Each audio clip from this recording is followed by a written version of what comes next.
Hi, I'm Dave Ulrich. What a delight to be with you. I look forward to the discussion.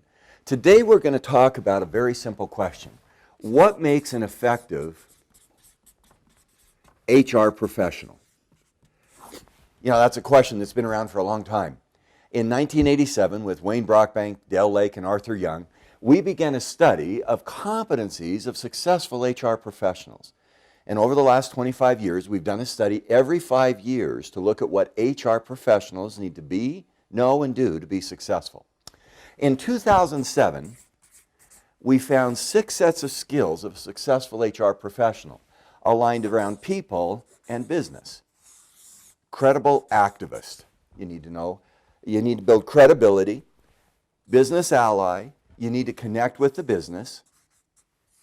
Strategy architect, you need to be able to frame and build strategy. Operational executor, you need to make sure the people side gets done well. Human resource developer and managing the human resource systems, and culture and change and managing culture. That has been a terrific model. But what's happened in the last few years, through 2012, there have been a number of changes in the world we live in. We're more global, clearly more global.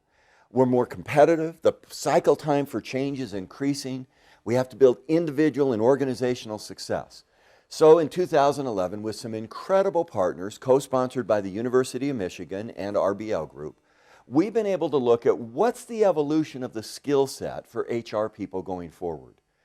With the facilitation of our incredible partners around the world, we collected data from just over 20,000 people. And we begin to ask them, both HR professionals and line managers, what makes a successful HR professional in this changing and evolving world? What we found were 6 things, but they're somewhat different than this. At the middle, you still need to be a credible activist. This is someone who takes care of him or herself as an HR person. They're credible, they're trustworthy, they're dependable, and they're an activist. They have a point of view, not only about the business, about themselves, but about the business and how the business operates. What we also found is that you have to be a strategic positioner.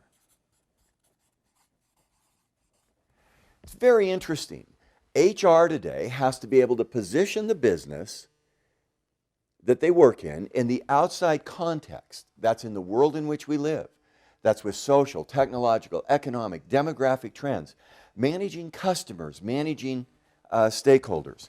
And we found there were 4 critical factors inside the organization you have to manage. You have to be a capability builder. We have to see someone who integrates the HR practices into a set of capabilities. You have to be a change champion. Have to be somebody that manages change and makes it happen because the world is changing.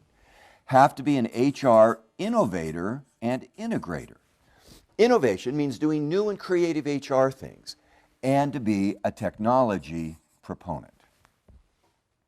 That's our model. Let me talk about the evolution and then some of the details. Some of the evolution is the same. In 2007, we found that you have to be a credible activist. It's continued.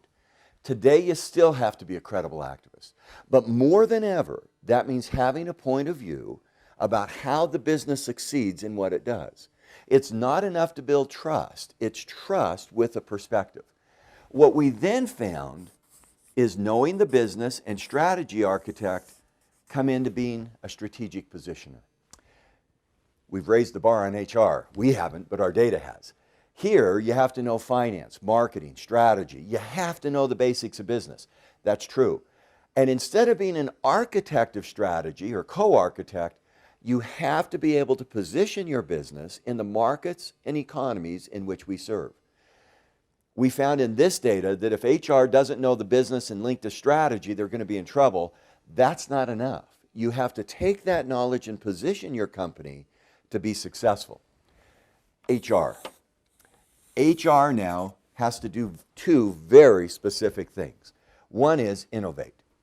In staffing, training, development, we have to innovate.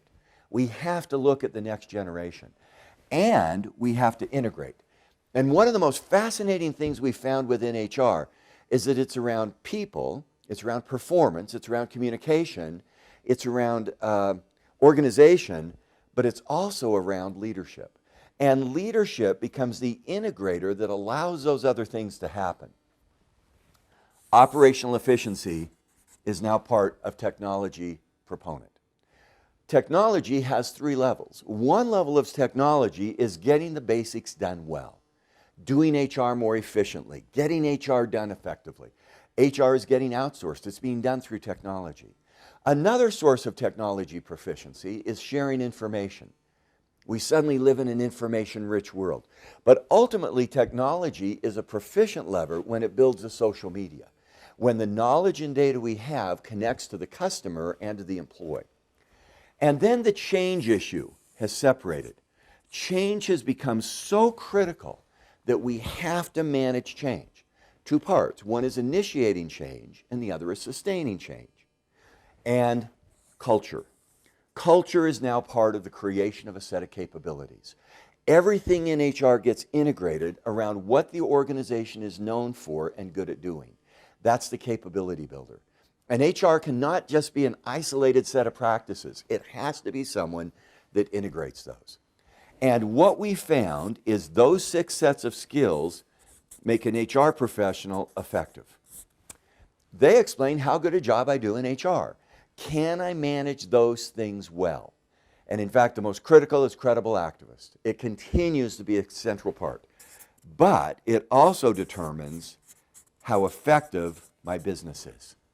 And in business effectiveness, it's not just credible activist. It's strategic positioning. Can I position my company in the marketplace in which we work? We call that HR from the outside in. Can I build HR into a unified set of capabilities? Innovation, collaboration, service. Can I build those capabilities? Can I master change? What we found that's actually very interesting around that, to be personally effective, you have to initiate change. To build business success, you have to sustain change. The sustainability piece becomes critical. Can I innovate and integrate HR, especially around leadership and building a sustained leadership group? And can I create technological proficiency? It's one of the keys to HR having an impact on business.